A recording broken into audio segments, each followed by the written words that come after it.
is up, guys? Keith Jamison, Gator Guy 231, here for a Thursday morning La Liga DFS preview. Hope you all had a great return to the EPL. Unfortunately, we saw a substitute lineup take it down. Substitute plus 2 goalies. I don't know if I can contribute that to them playing that route or getting lucky and missing luck. Regardless, still saw a lot of guys up top.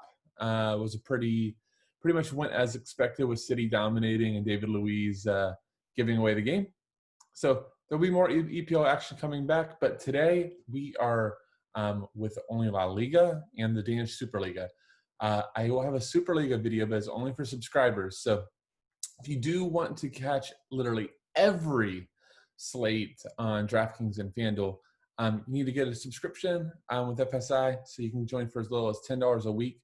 Or the best deal, $40, carries you through the end of the EPL season, which is the end of July, or the European season, which now looks like it's going to be a tournament that will happen after, so your coverage will still go. So it's a great deal. Please jump in. I promise you will not be upset. Link in the details. Let's jump into the games, though. We'll kind of get in here and out. Should not be a long video at all. So 2 games on the La Liga schedule. We have Sociedad is going to Alaves, and we have Valencia going to Madrid. So Madrid is the overwhelming favorite. Yeah, I mean, I think that's going to be kind of where a lot of your exposures are going to come to. You're going to leave a couple spots available, but I do think I said it last time, and it kind of blew up in my face, but I do think that Sociedad is a very worthwhile like GPP pivot off of them. But I guess a lot will depend on lineups, which we'll know that first. So I'll kind of go over that here in shortly. But I'll fix this. I don't know why my spacing didn't work. But Sociedad has a lot of split sets. So I do think Porto is going to give away to Januzaj. I'll just go down here and do it. I do agree with him. I think Porto is going to give away to Januzaj. Keep in mind with La Liga, all these games are being packed in really tightly. Normally it's 3 to 4 days of rest. After these guys are just coming off a long break. So I think you're going to see a lot of rotation on everything, which is really important to keep in mind for Real Madrid. But I do agree with this. Isaac, maybe that comes in for Willian. Jose, I think that makes sense too. Or Zabal. It's just kind of like their rock on the left wing. He's a young guy, so I do think he can stay. In this case, there would be the set split would be right here. If you didn't see Odegaard, you probably would see Orazabal jump on half of Januzaj. Regardless, I do think that based on price and everything, Januzaj and just DFS out is actually a really, really nice play here. I prefer his floor to a lot of the Madrid guys. Just somebody that has no non-willingness to shoot or cross the ball. Former Man U guy, flamed out there. But I do think that's a solid play in the middle. Isaac for GPP works. And then Orazabal, I think that's going to be the decision of the slate is do you use him as your second forward? So you go like Orazabal Benzema, Orazabal Hazard, Orazabal Bale, like whatever, insert Real Madrid forward. That's definitely going to be one of your two. But do you go Orazabal for the other? Only other thing I'll point out here is if Gorazabal gets in, he'll probably be a core play for me, under 4K fullback for a favorite. That's just kind of a plug and play. On Alves' side, Alves is very, very, very not fantasy friendly. In this formation, though, if this happened, Camarasa would be hard to get away from. He would be taking all the sets. Now, how many sets are they going to have? 3 to 4, 4 to 5. Sociedad's a good team, but at his price, it works.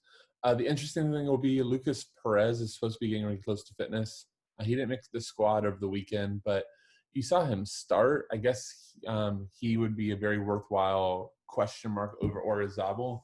And based on his floor, you might want to go there because he would jump on all the sets. He's a willing shooter. Just go through his logs and really good player.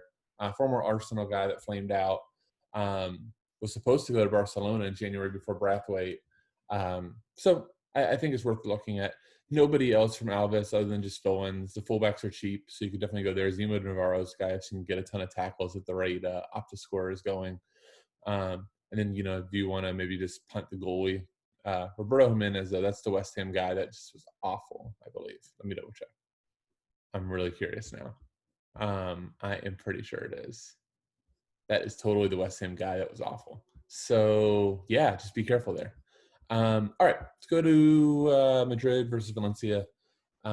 So big thing here is it sounds like Danny Carvajal is not going to be fit. So they're only going to have two fullbacks. So I don't really like this. I think it's probably going to be Mendy here on the right, which he's very left-footed. So if he's on the right, like I think he's an awful play. But that would mean Marcelo might be ready to go for 90, just because Madrid just won't have fullbacks. So, and Valencia is a worthwhile opponent, even though like look at the odds, it's minus 280. Like Valencia is a good team.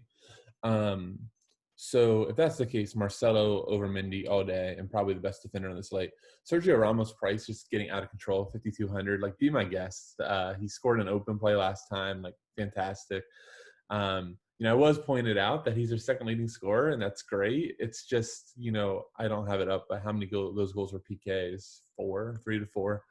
So I don't know. I just $5,200 for a center back is wild to me. Yeah, that'll be my Sergio Ramos take. It's just wild. I don't think you can play him. But I did already kind of allude to it. What you do with the second forward position in Madrid is really important to me. Benzema is the most likely guy to get like 90 minutes. So Jovic is out, and Mariano is the other striker, and they're both gone. So, could they play Bale through the middle if they want to sub in? I guess so, but I do think that, they struggle with who their target man would be, or, kind of who's that hold-up play in the Zidane system. So Benzema kind of does have some safety with substitution. Eden Hazard, I just really, really worry about his fitness coming back from a knee surgery. So, I didn't play him at all when he was chalked, Saturday, because I knew he was going to sub out at 60. He subbed right out at 60. He got the assist. I don't regret it, but I don't think he's fit for 60. So or fit for 90. So even if he starts again, I think you're looking at a 60-minute sub, which at his price is tough. It's hard to predict subs. Like, I'm not here to like tell you like for certainty like who's going to play a lot, who's not. But when we do know that one guy, is not going to be fit, I do think, and the price is up there, I do think that we have to factor that in to, how we rate the player. So I'll probably be off Hazard again. Especially he doesn't have sets or anything. So, 60 minutes of open play value for 8K is tough. Tony Cruz in this situation would be over all the sets. So, as a minus 280 favorite, I think you have to go there. Got really lucky. Free kick goal, in the first 2 minutes of the game. Otherwise, he would have had like 340K. And, that's kind of Tony Cruz's game in DFS, unfortunately. It's so game flow dependent. Like, Madrid is up. They become a ball possession team.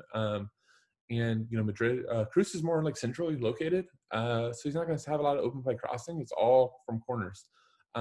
Isco, so I think he's fine for cash, but like if you want to kind of like a GPP pivot and shoot for upside, I think that's a great place to go off of, especially at his price.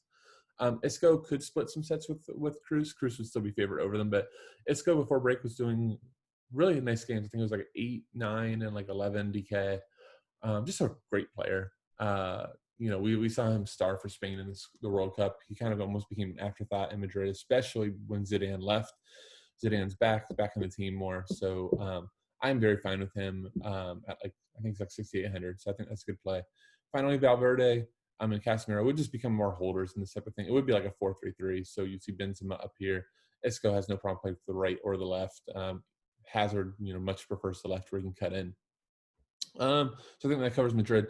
Valencia, just be careful. Like, they're not a great DFS team when they're favored. Danny Parejo takes all their sets, so he's fine. But centrally located, it's going to be set dependent. As a huge dog, I think you fade. And then I think just everybody else is kind of expensive. So I think Valencia is the last team I'd go. I prefer some Alves exposure over them.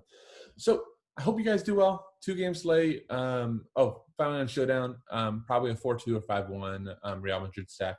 Just keep in mind, Courtois ownership last time was just insane. I think it was like 40, 50%. So there's leverage off of that. He almost conceded off of a corner kick, and Valencia is a much better team. So you could go 2 ways. You could either go, okay, I want to go overweight in the field on Courtois, who, maybe if he gets a clean sheet win, probably is the 3rd or 4th leading scorer. Or, hey, I think that Madrid could get Stain. He could get 2 to 40K. And, people that have him have no chance. So that's kind of the goal we Showdown take. But I hope you guys do well. Thank you so much for watching. Make sure to like, comment if you can, subscribe. All those things really help all the content we're putting out. We really do appreciate it. So once again, Gator Guy 231, have a great day. Good luck.